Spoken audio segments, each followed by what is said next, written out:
repetitive work, right? And it's often, you are often like on an assembly line, right? You don't make something from start to finish. When you cook at home, maybe you like to cook at home. Cooking in a restaurant is very different. When you cook at home, you're in your kitchen, you make, you know, the stew and you serve the stew. When you're in a restaurant, you might be cutting shallots or onions and, you know, doing vegetable prep. This is called a chef's knife, French knife, okay? You have a little diagram there that tells you different parts of the knife, right? Obviously this is the blade, right? This is the tip, right? And this is the heel of the knife, right? So, chef's knife, well, let's go through it. There's a handle, right? This thing where it's raised slightly, that's intended to make it a little more comfortable for you to hold the knife, and that's called a bolster. This is that thick part here that, you know, is between the actual blade and the handle, right? Not all knives have a bolster. This is a knife that I like. It does not, obviously, right? So I don't know, I don't really find it uncomfortable to use. One of the things I find with knives that do have a bolster is that ultimately they don't, you get to a point where you can't sharpen it anymore, right? Because you can't sharpen this, right? So as you sharpen the knife, you end up with a curve, and then once you end up with a curve, then the knife is never going to be flat on the cutting surface, and it means it's not going to cut all the way through. So a lot of people, you'll see a lot of knives that don't have that nowadays. At one point, I would say people would have said that that's a more comfortable or a better knife, but I'm not necessarily sure I agree. It does have also to do with the weight and the balance of the knife. So if you look at your picture, you'll see something called a tang. The tang, so we can't tell if this knife has a tang or a partial tang. Tang is the continuation of the steel of the knife into the handle. So a full tang means this comes all the way back to the end of the handle. And that's generally a good thing, because what it means is that it means that the balance of the knife is more even, right? It tends to be better. It means that somebody, you know, thought about it in terms of making the knife. It's not absolutely necessary. It's a sturdier knife also if it has a full tang. And you see that in the picture there are you know, rivets, which may or may not be present, right? There's no rivets here, there's rivets here, right? That's how the handle is held together, especially with a knife that does have a full tang. You're generally going to have rivets that go through the metal and hold the handle.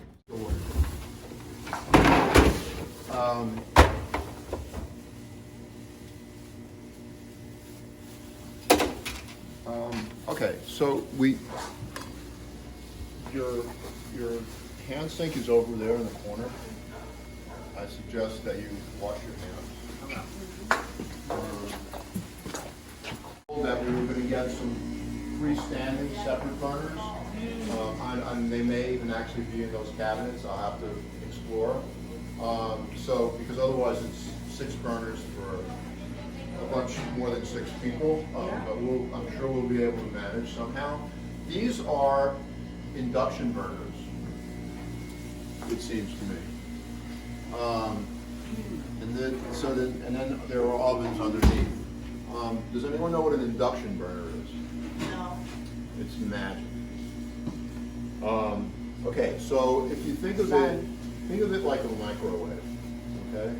Like a microwave makes things hot by getting those molecules and atoms to move around, and that makes them hot, generates heat. These work the same way. If you turn these burners on, they don't get hot. if you put a pot on here that is the proper kind of pot, and what a proper kind of pot means, something that's based on iron, right? So it has to be ferrous metal. What happens is the pot gets hot, the burner doesn't. Right? Like I said, magic. It's French. No? I don't know if it's French. Magic, trust me. Is an electric griddle. Yeah. I haven't turned it on, but it looks like that's what it is. And then we probably, clearly they don't want us to have open flame here. These are electric ovens. I suspect that these ovens work as convection. Yeah, maybe not. I'm not sure. Convection oven. Does anyone know what a convection oven is? Convection oven is an oven with a fan. Right? There's a fan in the back of the oven that moves the air around. You know how when you use your oven at home or any oven, sometimes the front is hotter than the back, or there's one spot that's really hot. The idea of the convection oven is it's more even heat. There's a fan that blows. Let's see, maybe. Yeah, maybe not. Just something to know that it's a fan that blows the air around. If you use a convection oven, generally you want to lower the heat from what you're used to, because they cook very fast and they tend to brown things faster than a standard oven. Any real use for them, but I guess the cafeteria probably have use for them. Those are good. Yeah, they're very useful. Yeah. So this is just, heat and steam, right? You can cook things in there. That is the top sink, right? Wash, rinse, sanitize. That is a dish machine.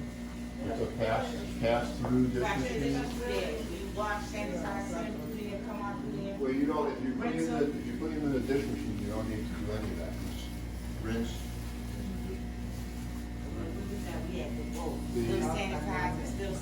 You're going to put it on something so that it's stable and doesn't move around. This is just what I have in my knife kit that I like to use. If you're setting up to cook, again, your mise en place. Your mise en place includes whatever you're going to need to cook.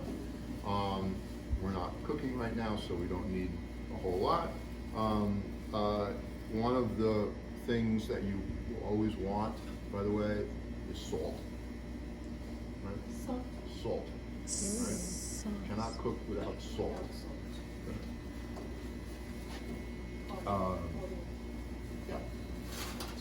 Yeah, oil probably as well. So, just as a little sort of, but in some, like I said, every kitchen has its own little, foibles, its own little, culture, its own terminology, but some things are standard. In every kitchen, this is a hotel kitchen, right? Right? And it's a very useful thing. They come shallow, medium, and deep, right? They're always the same size, right? So that is a very useful thing. And there are many other sort of variations, and you need to know what they are, right? So 3 of these fit into one of those. So can you guess what this is called? This is called a third pan.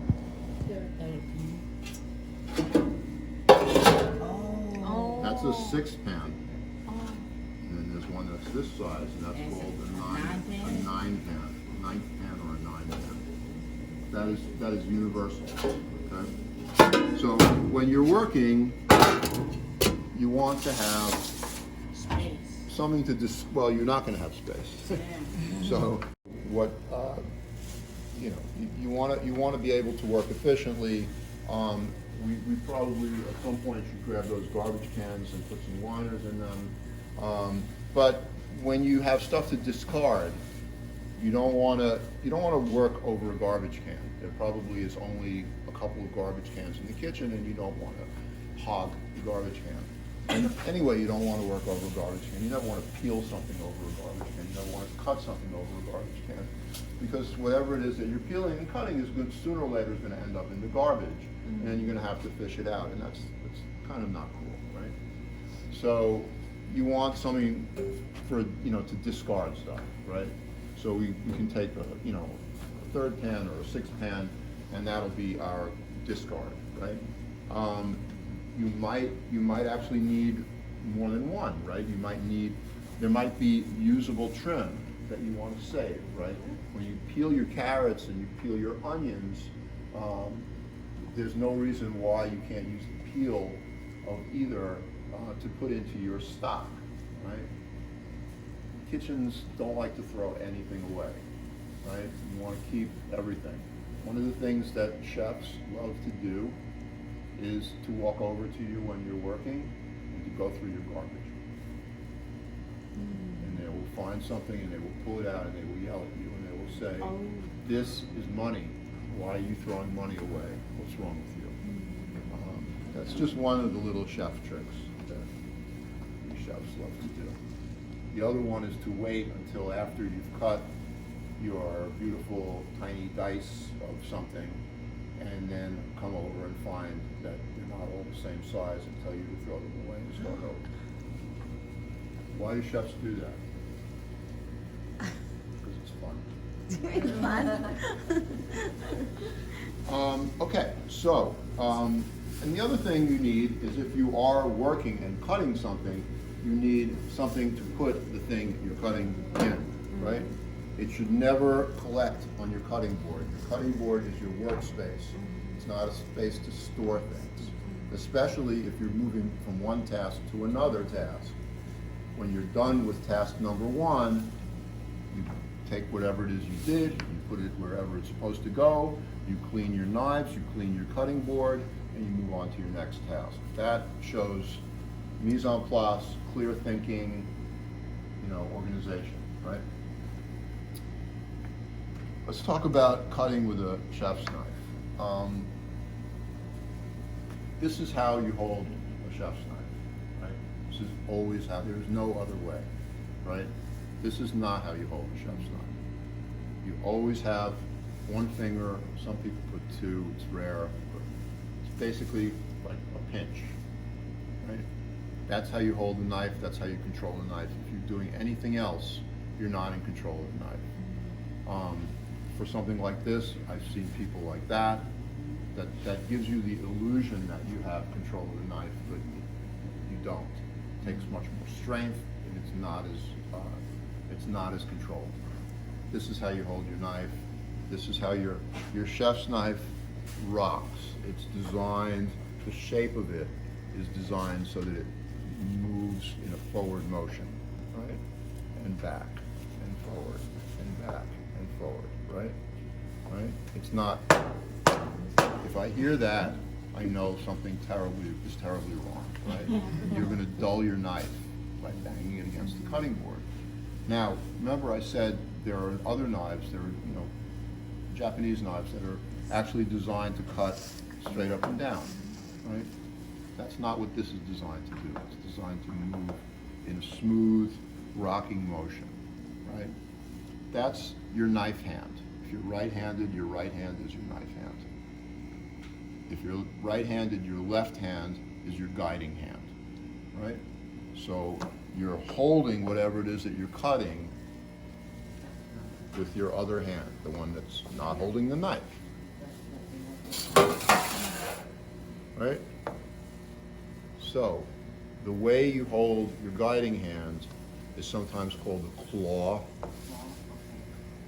bear claw, I've heard people call it. I don't care what you call it.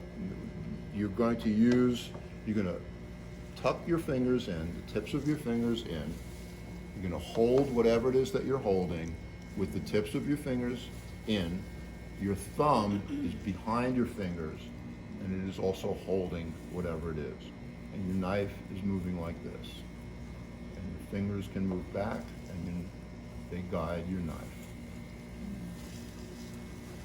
Nobody ever cuts themselves if they're right-handed on their right hand, right?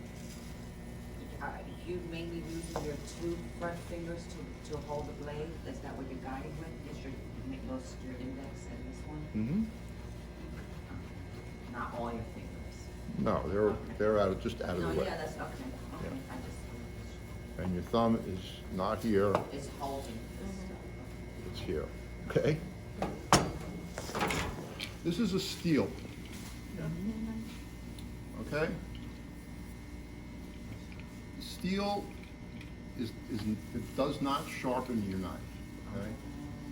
It's called honing your knife, right? The steel, when you're working with your knife, it gets microscopic bends and little dings in it, right? The steel returns it to its original shape, right? At a certain point, you are going to have to sharpen your knife. Sharpening your knife means working it on a sharpening stone, which essentially is grinding down the knife, right? It's returning the edge, right? And the way you return the edge and reshape the edge is by using something that's harder than the knife to grind it down, essentially, right? This doesn't do that. This has little grooves in it that bring back the edge. So I'm sure somewhere here we have some of these. This one is mine, but I carry it with me. But it should be something that you just naturally do as you work through the course of your doing knife work. Every once in a while, in between tasks, or if you notice that it's you're getting a little bit less sharp than you like, you stop and you hone your knife. Again, it brings back the edge, but it doesn't give you a new edge. When it gets dull, that's not going to help it, right? So the way you hone or steel your knife is you basically want to run the entire edge of the knife along the steel. Some people do it like this because they're afraid they're going to cut themselves. But it's not wrong, right? I don't approve of that. No, I don't care. You're not going to cut yourself. Some of these will have a really big guard, like almost like a ring. You're not. That's how you hone your knife. It's not this. It's from here all the way down, the whole length of the knife. You don't have to do it 100 times. 10 times? 4, 5, 6 times. That's all you need. All right, so we don't have a huge amount of space, but we're going to squeeze in here. What you want to do though is you want to wash it, right? Rinse it. It's important that you know what the cuts are. And as you practice and as you do this, I mean, we're just going to you're each going to get a little bit of stuff to work with today. But I would say feel free to go home and buy 10 pounds of potatoes and cut them. You can always make mashed potatoes. Because it's really important that your knife skills are at least reasonably good. And the only way that they get that way is by constant repetition, right? You're never, I mean, whatever. I cooked for a while. I went to culinary school. I went out of culinary school, and I never thought I was, brilliant at my knife skills. And then all of a sudden, at one point, I wouldn't say brilliant, but it just was like second nature, right? Mm-hmm. And the only way that happens is hundreds and hundreds and hundreds and hundreds of pounds of vegetables that you're cutting, whatever it might be. So this is celery. Celery, onions, and carrots are sort of the basis of a lot of things, right? In classic French cooking, that combination of onions, 2 parts onion, 1 part carrot, 1 part celery, is referred to as mirepoix. mirepoix, M-I-R-E-P-O-I-X. It doesn't have to be specifically that. That's a classic mirepoix. That's what you use as a foundation for making a braised dish, for making a stock, etc. You don't necessarily have to follow that exact rule or that exact combination, but that is the classic combination. Okay. So if somebody says mirepoix, that's usually what they mean, unless they're telling you, well, I want you to do a mirepoix, but I want you to add garlic to it, or I hate celery and I don't want you to put any celery in your mirepoix. Okay? So we're gonna just do bias cut on this. Bias cut just means an angle, right? So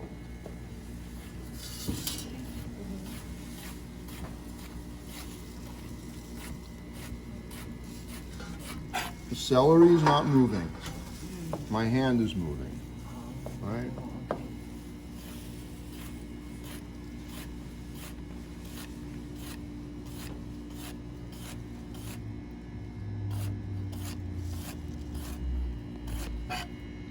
Okay? So that's bias cut celery, right? If I wanted to, we're gonna stop there. We're just gonna do that. If I wanted to, I could dice this. I could try to julienne it. Everybody knows what julienne is? Yeah, it's like a thin strip, right? But it's not just a, well, we'll get to it. All right, never mind.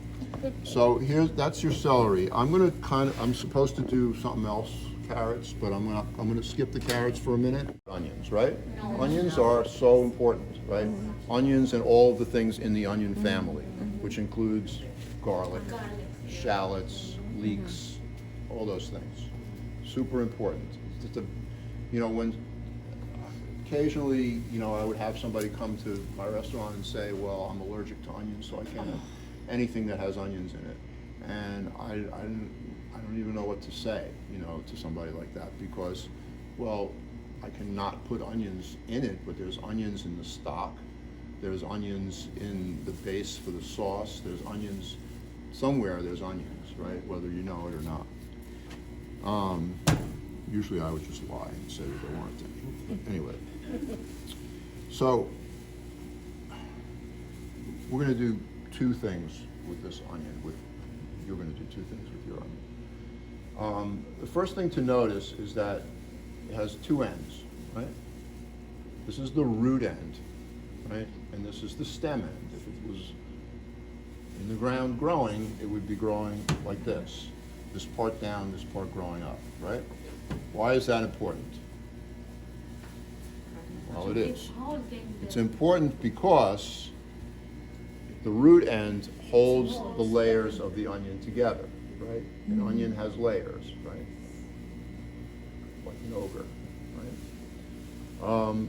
So, when we're cutting, what we want to do, the first thing we want to do is cut the stem end, right?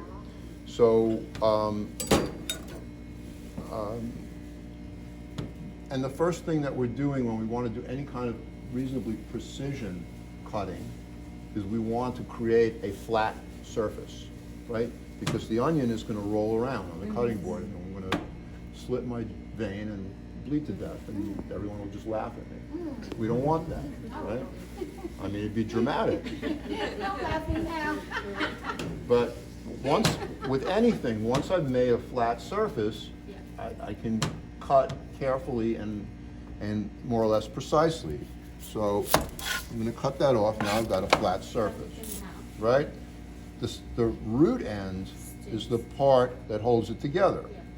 So I'm now going to cut it in half this way.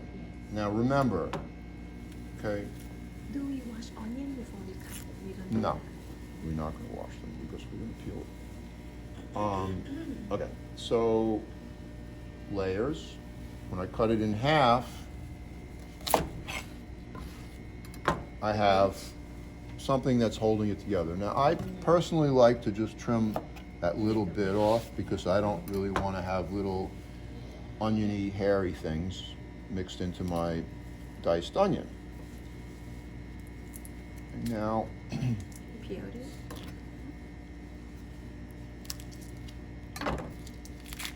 and take the skin off.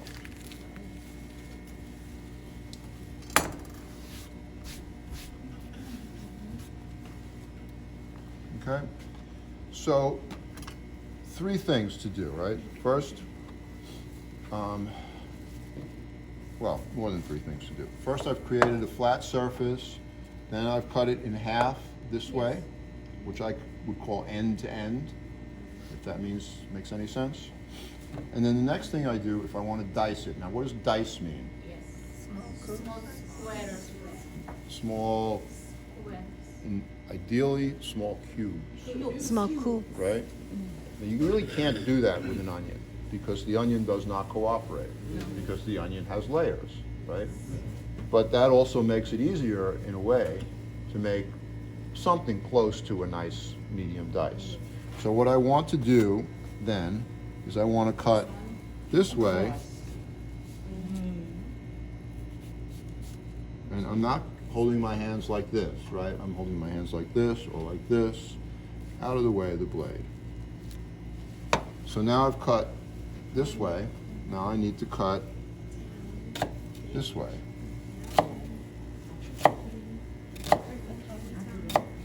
Depending on how large or small I want my dice to be. Now I can cut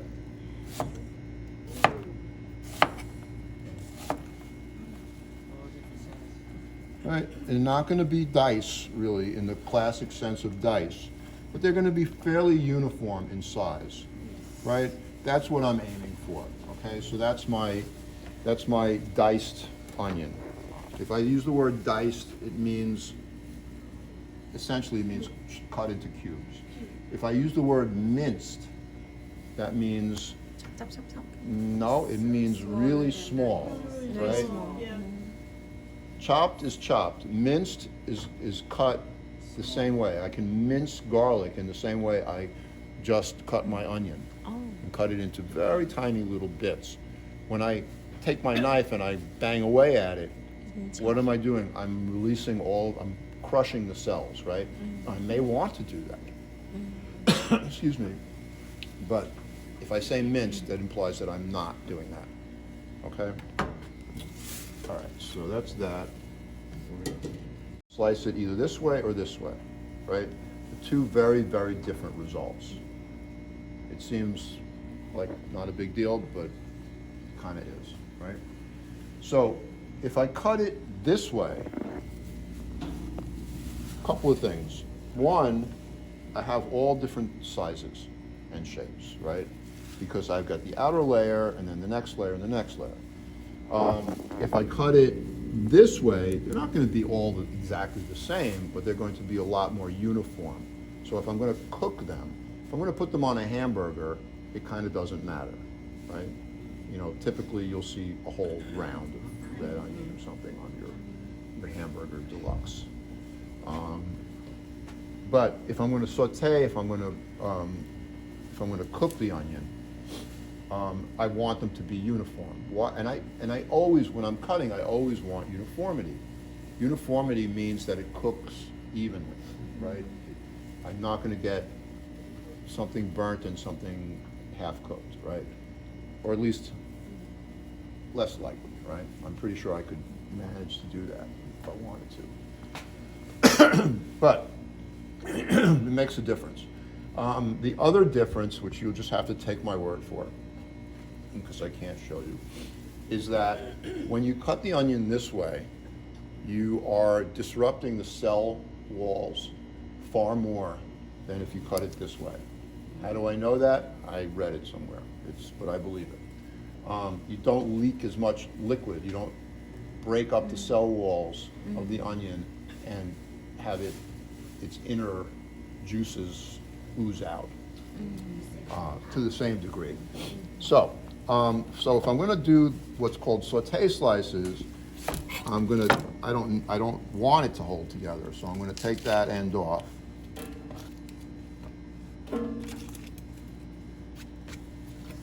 And I'm going to try to make these as uniform as possible. Again, they're not going to be perfect because it's an onion. But in order to assure that as best possible, I'm gonna start here at an angle, work my way up to here, and then down, right? So I'm gonna cut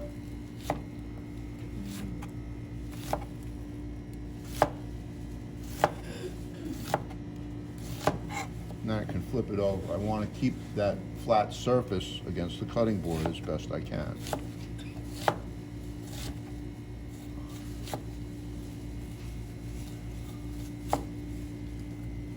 So this way I've got, you know, again, like I said, I'm not claiming that they're exactly the same, but they're a lot more uniform than they would be if I did something like this.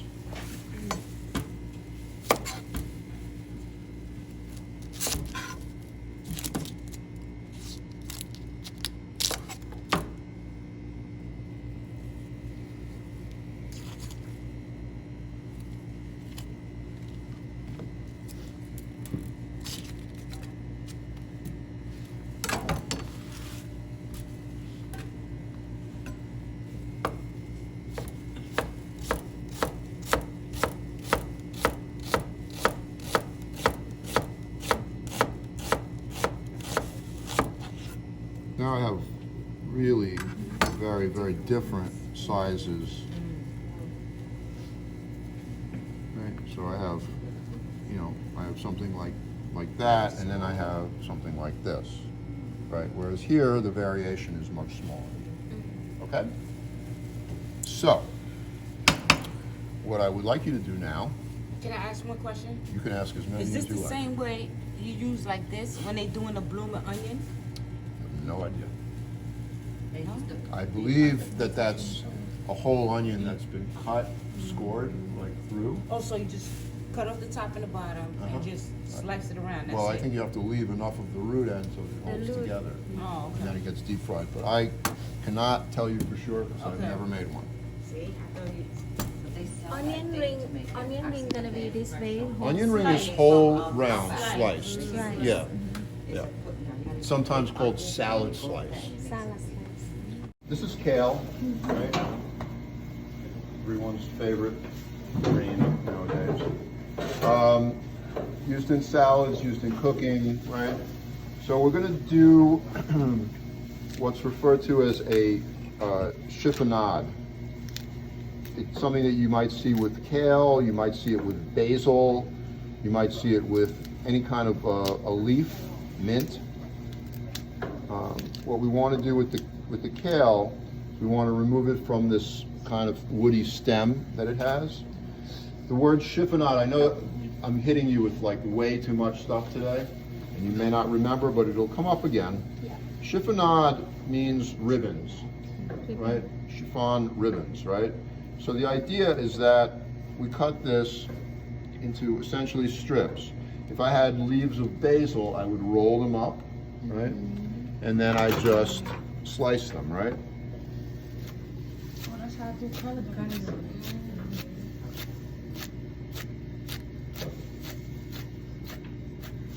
And you can imagine it makes, you know, something like that, right? Little thin strips. If it were something like basil, right? You take individual leaves of basil and roll them into like a cigar and then slice them, you get nice, you know, beautiful strips, okay? So that's, just try to remember, that's called chiffonade. Chiffonade. Chiffonade. Chiffonade, yes. Chiffonade. Now that's related to something that you might do if you're chopping a soft herb.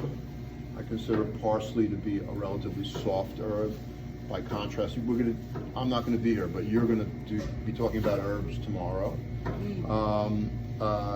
As opposed to something like rosemary or thyme or oregano or something like that. So in order to cut this, what we're going to want to do is we want to take the leaves off the stems. Let's say it's clean, okay? Let's say I'm not going to wash it because I'm in a hurry, okay? I think it is actually pretty clean. It came from West Side Market, and they probably don't have customers that expect to have to wash their parsley. By the way, lots of people said that this looked like cilantro, right? Yeah, It does I look, did. it I looks, did. it looks like cilantro, but it doesn't taste anything like cilantro. And you know, of course, that there's a couple of different kinds of parsley. This is flat leaf Cilantro parsley. always has the what we call it,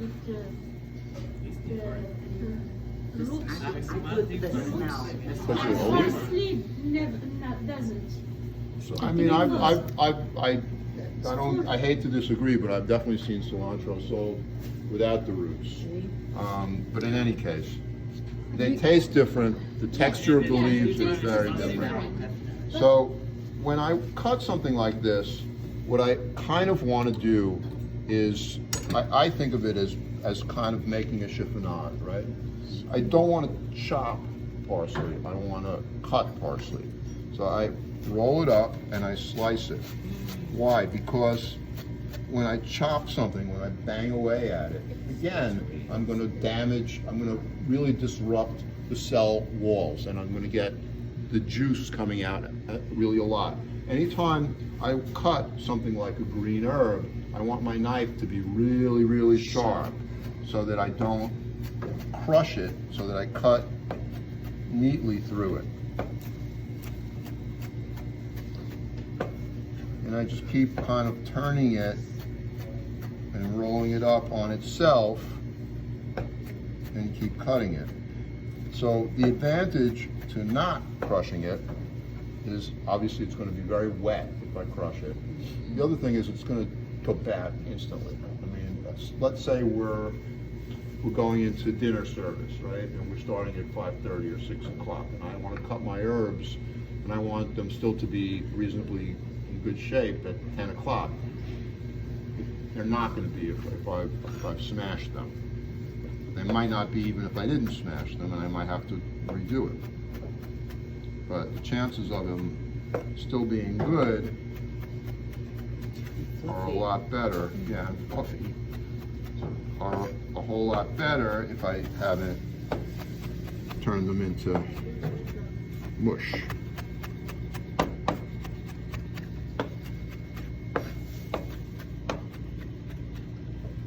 And my opinion is I don't really like to chop herbs too finely. There's definitely a thing, more old-fashioned thing where you'll see parsley chopped almost into a super fine, mince, and then a lot of times you'll see chefs, they'll chop it, they'll put it in a towel, they'll wet it, and then they'll squeeze the life out of it, right? And then they'll put it out on a sheet pan and let it dry. And at the end of the day, you've got green powder, right? That has absolutely, you've succeeded in removing every bit of flavor that it once had, right? Tomato What that means composting. is peeled, seeded, and diced tomato, right? And the way we do that, and then this will also introduce yet another concept today, blanching and shocking, okay? Sometimes we will blanch green vegetables, broccoli, string beans, something like that. It means pre-cook, right? It means cook very briefly in a lot of boiling water. And then that's blanching. Shocking means to cool it very, very quickly. Now, I can't really demonstrate cooling it very, very quickly here because we don't seem to have an ice machine. But what I would do if I were doing it correctly is I would be putting this into boiling water, or my kale, for example, into boiling water till it's just barely cooked, and then taking it out and putting it into a bowl of ice water. Ice water stops the To knock cooking it? instantly, right? So what does it do with the green vegetables? It sets the color, right? And it partially cooks it, right? If I've partially cooked it, it means it takes less time when I finish it. So it's a shortcut. For the tomato, what I want to do is I want to take the stem end out, and the way I do that is with a paring knife. And the way I do that without putting the paring knife through my hand is I make an angle cut and I put my thumb on the center of the stem, and then I turn the tomato, right?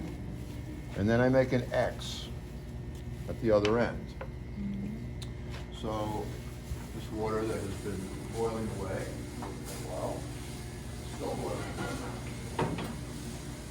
So what I'm going to do, how long? Is it very quick? Not very long. Few seconds. The 1 idea, minute? why? Because the idea is not to cook the tomato. No, I we do not want want to- to cook the tomato, I just want to get the skin The off. skin off. But I don't know how long. Depends on how Few ripe the tomato is. Time, right? When I blanch something, remember I said a large amount of boiling salted water. So why a large amount of boiling salted water? It doesn't matter so much for tomatoes, but it matters for broccoli, right? Because if I have a small amount of boiling salted water and I put a whole lot of string beans in it, what does the water do? Cold. Stops boiling, right? And it takes a really long time before it comes back up to the boil. And in that period of time, my string beans are no longer brilliant spring green, they're now army green, and I don't want that.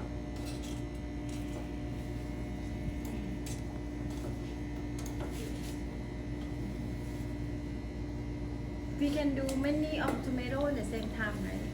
You can do more than one tomato, you can do lots of tomatoes, but you do need a lot of water for that.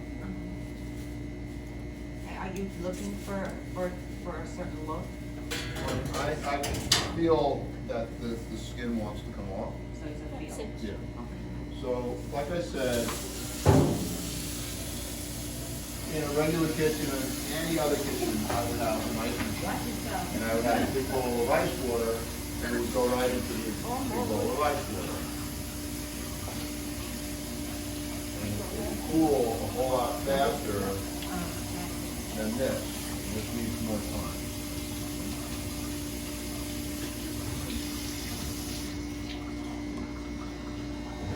And you put it back in there? Yeah, That's need more. it's not the ripest plum tomato I ever saw. But then again, it is just March.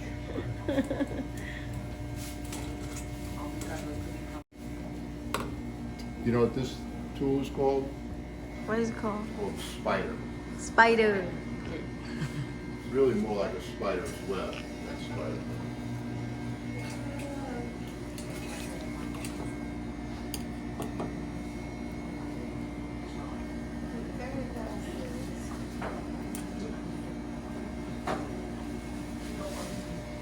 It should be lower level or higher level. It should be boiling. Boiling. Yeah.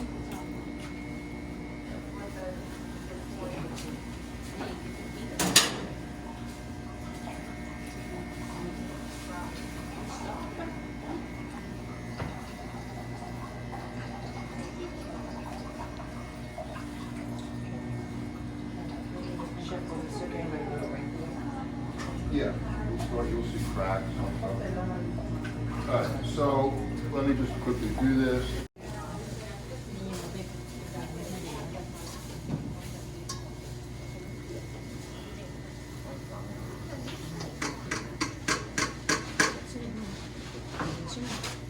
It's not really behaving very well. Not only one. Should be doing. Chef, what kind of type of meal would this be for that you usually like? I never peel tomato. I always use it. I've never peeled tomato, but like, for what would you use it for? Well, if I were cooking with it, I would not be very concerned about no, I would be concerned about the peel. Tomato peel is yucky. So like if you're making a spaghetti sauce, it's Well, if you're making spaghetti sauce, don't you use canned tomatoes? Those are peeled, right? Tomato skin is unpleasant, It right? really is. I don't eat tomato, I raw tomatoes, so I don't know. I don't eat them cooked. What I But heard. you could, for example, say it was an appetizer, some sort of a cold plate, right? You wanted to make a certain kind of presentation. So what we want here, like if I was cooking with this, I would not worry about it. I'd cut it in half. No, I mean, I would still peel it. I'd cut it in half, scoop the seeds out, and then I rough chop it, and I use it for my tomato sauce or whatever. But let's say I'm trying to do something really nice, right? Right, I might just kind of fillet the outside, right? Right, and then I might do something like, I might even this up, right?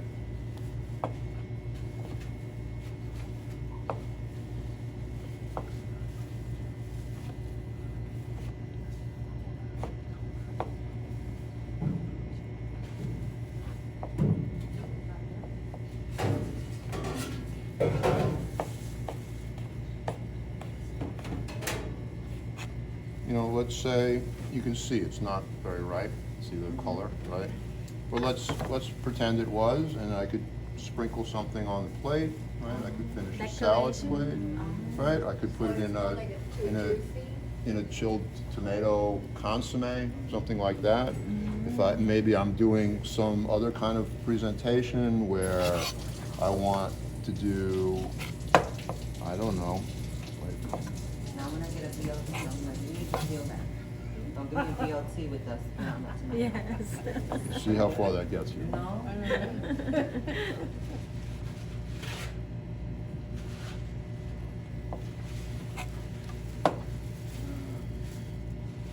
Diamond.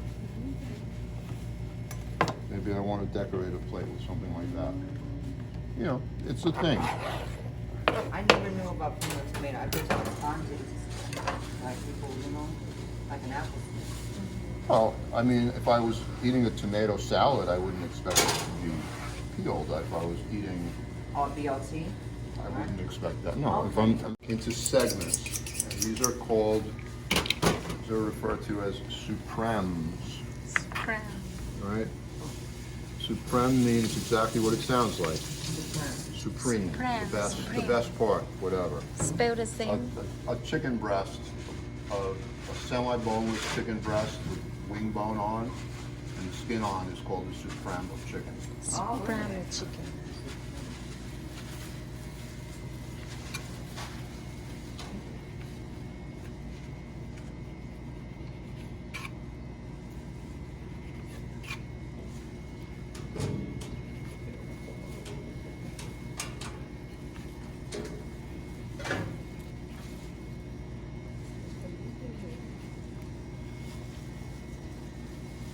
So we want to get all the white, right? So the white is bitter. It's better.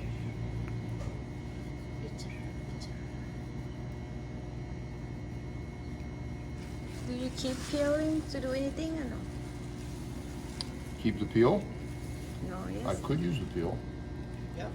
Yeah, I could candy it. Yep. Dip it in chocolate. Do that. But let's say I'm not going to today. So again, what we want to do is we want to, you see the white, right? We want to cut in between there, right?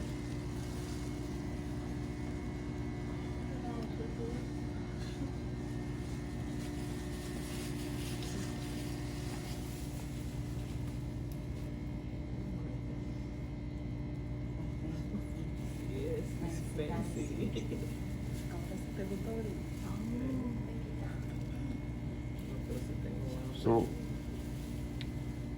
the point is, I guess, that, you know, could you eat that white part? Yeah, you could eat it. Yes. Sure, why not? I mean, you could slice it this way and eat it.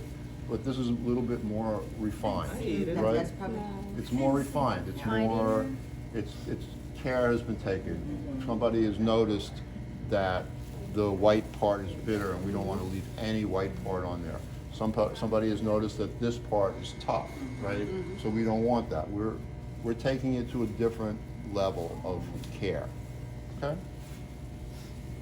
For Not- this is for probably how the salad. queen Good, eats her right? orange. Could be for fruit salad, it could be for a dessert of some sort, could be for, I don't know. Really? Really? Those can eat orange? I did not know that. I know apple.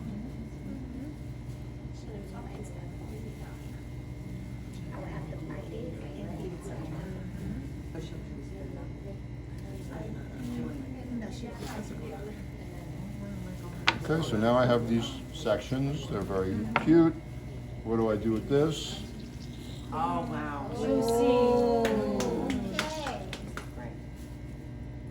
And you know that that's probably got some nice garlic flavor from it.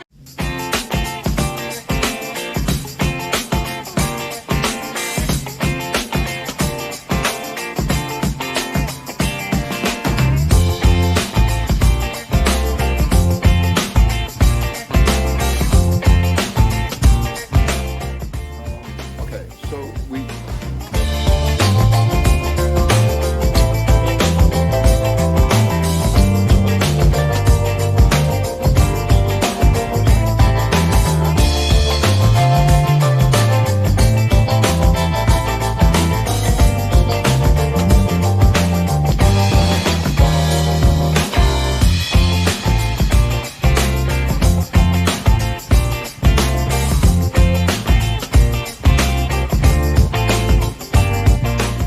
get a little bit of stuff to work with today, and then all of a sudden, at one point, I would say brilliant, but so here, that's your celery. I'm supposed to do something else. The first thing you want to do is cut, but that also makes it easier in a way to make, it means really small, right?